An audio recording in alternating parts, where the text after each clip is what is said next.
हाँ तो बच्चों नेक्स्ट क्लास स्टार्ट हो गई है। बच्चों इसमें हम आपको पढ़ाने वाले हैं अपरिमेय संख्याएं। बच्चों मैंने पढ़ाया भी था पिछली बार, लेकिन उसमें मैंने शॉर्ट बताया था। बच्चों आज मैं डिटेल से सब कुछ बताऊंगा अपरिमेय संख्याओं के बारे में। बच्चों अपरिमेय संख्याएं क्या होती हैं? बच्चों पी बाई क्यू की फॉर्म में नहीं होती है। क्या बच्चों? पी बाई क्यू की फॉर्म में नहीं होती है बच्चों। ठीक है बच्चों, सबसे पहली कंडीशन क्या है इसकी? सबसे पहली कंडीशन है बच्चों पी बाई क्यू की फॉर्म में नहीं होती है, वो बिल्कुल नहीं होती है। जैसे बच्चों एग्जांपल ले लो पी बाई क्यू फॉर्म का। जैसे बच्चों हमारा 1/2, 3/7, 22/7 और 80 सब कुछ बच्चों क्या होता है इसमें?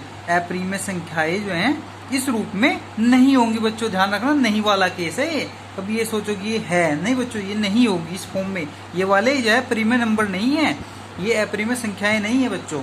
ठीक है बच्चों, ये परिमेय संख्याएं है। नंबर दो हम क्या चेक करेंगे बच्चों? वो रूट के अंदर अगर है। देखो बच्चों, रूट के अंदर कोई वैल्यू p है। p मतलब एग्जाम्पल में भी बताऊंगा बच्चों, टेंशन मत लो बच्चों। p मतलब इसके अंदर p जो होगा हमारा वो होना चाहिए बच्चों अभाज्य संख्या। ठीक है बच्चों, अभाज्य संख्या। अगर वो अभाज्य संख्या है बच्चों उसके अंदर, तो क्या होगा बच्चों? वो अपरिमेय संख्याएं होंगी। जैसे बच्चों मैंने एग्जांपल दे दिया √3। देखो बच्चों 3 क्या है हमारा? अभाज्य संख्या है। 3 क्या हमारा? अभाज्य संख्या है। क्या है बच्चों? हमारा अभाज्य संख्या है। तो बच्चों ये क्या होगा? ये क्या होने वाला है? अपरिमेय संख्या बच्चों। √2 ये भी, क्योंकि 2 क्या है हमारा? अभाज्य संख्या। √5, √7 ये सब क्या है टोटल बच्चों? क्योंकि इसके अंदर जो है हमारा अभाज्य संख्या है, इसलिए क्या होने वाले हैं बच्चों? ये होने वाले हैं अपरिमेय संख्याएं। ये क्या होंगी बच्चों? अपरिमेय संख्याएं। ये नहीं होंगी बच्चों, ये नहीं होंगी। जो होंगी कौन सी है बच्चों? ये वाली होगी बच्चों। इसमें दो केस बनते हैं, एक अभाज्य संख्या होनी चाहिए और एक दूसरा होता है बच्चों उसमें तीसरा पॉइंट देखते हैं बच्चों अगर रूट के अंदर p है, लेकिन p एक ऐसी संख्या बच्चों जो पूर्ण वर्ग है। अगर बच्चों रूट के अंदर पूर्ण वर्ग आ गया बच्चों, कैसा होता है पूर्ण वर्ग?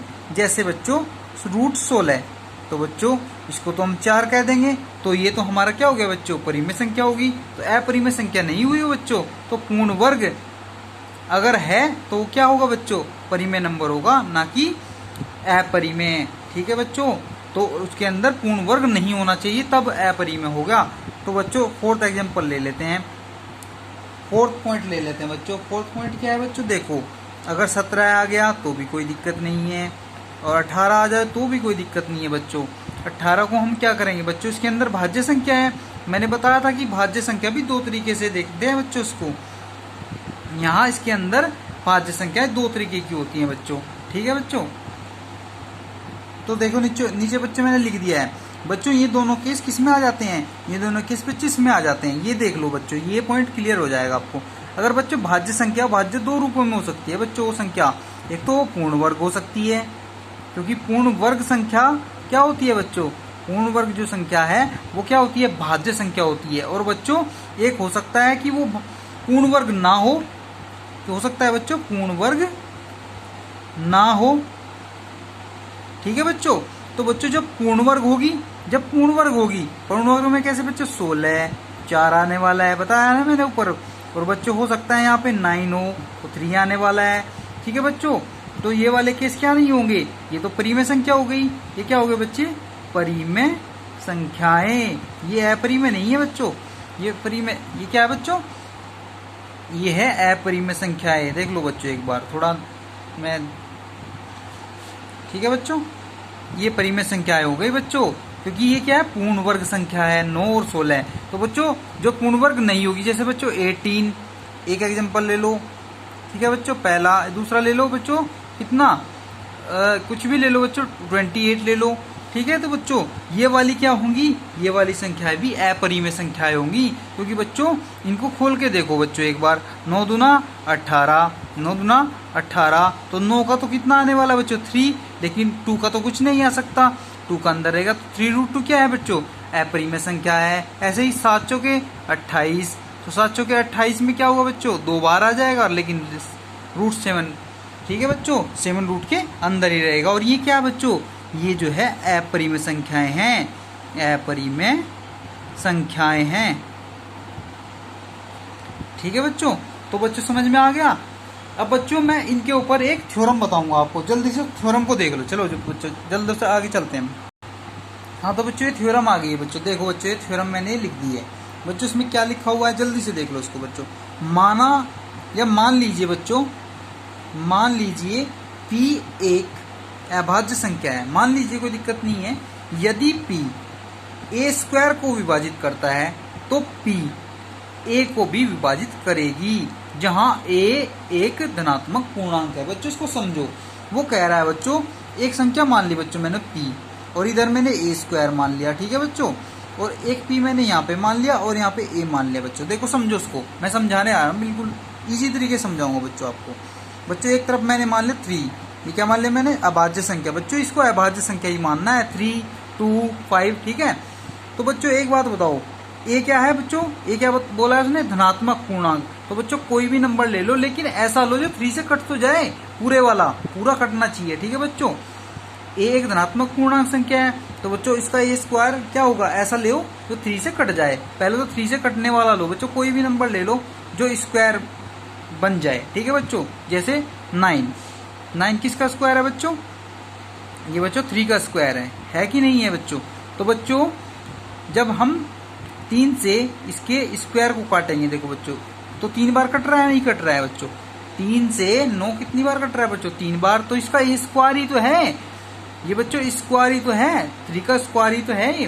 तो बच्चों इसके अंदर क्या है हमारे, ये a मान लो बच्चों, ये a है हमारा एक तरीके से, a 3 है और उसका स्क्वायर 9 आ गया। तो बच्चों हमारा जो a आएगा वो 3 तो आएगा, और हमारा p जो है वो 3 है। तो बच्चों जब 3a स्क्वायर को काट देगा, 3 9 को काट देगा बच्चों, 3 तो 3 को काट देगा, कोई दिक्कत नहीं, ये एक बार में कट जाएगा। तो यही वो चीज कह रहा है बच्चों, कोई भी अभाज्य संख्या जो a स्क्वायर को काट देगी, तो बच्चों वही अभाज्य संख्या a को भी काट देगी। ठीक है बच्चों, तो बच्चों थ्योरम पढ़ते हैं हम। इसकी थ्योरम क्या है बच्चों, बच्चों a हमने मान लिया a क्या है बच्चों, a कोई भी नंबर है, कोई भी भाज्य नंबर है, जब बच्चों बड़ा सा कोई भी मान सकते हो, तो उसमें इसके फैक्टर करेंगे P1, P2, P3। ठीक है बच्चों, इसके अभाज्य गुणनखंड कर लेंगे। ये बच्चों क्या है, अभाज्य संख्याएं हैं, मैंने पिछली बार भी पढ़ाया था बच्चों आपको। ये क्या है बच्चों, अभाज्य संख्याएं, P1, P2, P3। ठीक है बच्चों, तो बच्चों ये अभाज्य संख्या है बच्चों, उसका दोनों का स्क्वायर कर दो बच्चों, दोनों ओर का वर्ग करने पर। ठीक है बच्चों, इसके मैं एग्जांपल दूंगा बच्चों, जल्दी से देख लो। दोनों का स्क्वायर कर दो तो बच्चों P1 into P2 into P3 dot dot dot, तो उसका स्क्वायर हो जाएगा बच्चों। ठीक है, Pn तक। बच्चों कैसे लिखेंगे इसको, P1 का होल स्क्वायर इंटू P2 का होल स्क्वायर इंटू P3 का whole square dot dot Pn का होल ए स्क्वायर इक्वल। ठीक है बच्चों, तो बच्चों हम इसको मान लेते हैं, हम मानेंगे बच्चों, मान के करेंगे। माना ए हमने कोई मान लिया नंबर 24 मान लो बच्चों, तो उसको फैक्टर करो बच्चों। फिर फैक्टर कैसे करेंगे, फैक्टर करके देखो, 2 बार है, 2 से 6 बार, 2 से 3 बार और 3 से 1 बार। तो बच्चों 24 को कैसे लिखेंगे हम, 24 बराबर, ये तो ए हो गया बच्चों हमारा, ये तो ए हो गया ऐसे, और यहाँ पे फैक्टरों में लिखेंगे 2 इंटू 2 इंटू 2 इंटू 3, ये P1, P2, P3 और P4 यही है सब। ठीक है बच्चों, तो बच्चों से लिखेंगे हम 2 की पावर 3 इंटू 3। ठीक है बच्चों, कोई दिक्कत है, कोई दिक्कत नहीं है। तो बच्चों हमने लिखा 24 को ऐसे। अब दोनों ओर का स्क्वायर कर दो, जैसे मैंने इसमें किया ऐसे ही इसमें हम कर देंगे, दोनों ओर का वर्क करने पर। ठीक है बच्चों, करने पर। ठीक है बच्चों, तो बच्चों 24 का वर्ग हमने कर दिया। ऐसे ही बच्चों इधर भी तो वर्ग होगा, जो हमारे सारे नंबर थे उनका भी तो वर्ग होगा। तो बच्चों इनका वर्ग हो गया, तो 2 की पावर कितना हो गया 6 और 3 की पावर 2 हो गया बच्चों। तो बच्चों क्या इसमें से कोई भी नंबर इसको नहीं काटेगा, इसको नहीं काटेगा क्या, काट देगा, क्योंकि बच्चों ये P1, P2, P3 ये सभी तो हैं, ये सभी वही तो हैं बच्चों। यहाँ पे स्क्वायर हो गया बस इनका। ठीक है बच्चों, यहाँ पे यहाँ P1 P2 की फॉर्म में थे, यहाँ का क्या थे बच्चों P1 P2 की। तो बच्चों जब ये वाला इसको काट देगा, यहाँ पे 3 8 24 काट देगा, नहीं काट देगा बच्चों, काट देगा बिल्कुल। तो बच्चों ऐसा ही तो यहाँ पे भी तो है, ये भी तो काट देगा। इसका 3 जो है ये वाला 3 यहाँ पे इस 24 के इसके स्क्वायर को बच्चों 24 इंटू 24 हो जाएगा, 24 इंटू 24। तो बच्चों काटेगा, काट देगा बच्चों 8 बार इसे, ठीक है बच्चों। तो इसको भी काट देगा, ठीक है बच्चों। तो हम इसको कैसे लिखेंगे, तो बच्चों इसको आगे देखते हैं, चलो जल्दी बच्चों। उसमें कहा हमने पी ए स्क्वायर को विभाजित करेगा, ठीक है बच्चों। तो P जो है A को भी विभाजित करेगा, ठीक है बच्चों। और जब ये इसको विभाजित करेगा बच्चों तो कैसे लिखेंगे हम, P A को पूरा काट देगा। मैंने कहा P A को किस पद में काटेगा बच्चों, मैंने C मान लिया कि C बार काट देगा और पूरा पूरा काट देगा, ठीक है, क्योंकि विभाजित होता है बच्चों पूरी बार काटना। तो शेषफल हमारा क्या आएगा 0, ठीक है बच्चों। शेषफल हमारा क्या आएगा 0। तो यूक्लिड मेथड हम यहाँ लगाएंगे बच्चों, इन दोनों की मल्टीप्लाई प्लस ये बराबर ये। तो P into C plus 0 equal to A। तो बच्चों A को हम PC मान के चलेंगे, ठीक है बच्चों। आगे हम कल पढ़ेंगे बच्चों और आगे बताएंगे इसके एग्जाम्पल्स, ठीक है बच्चों।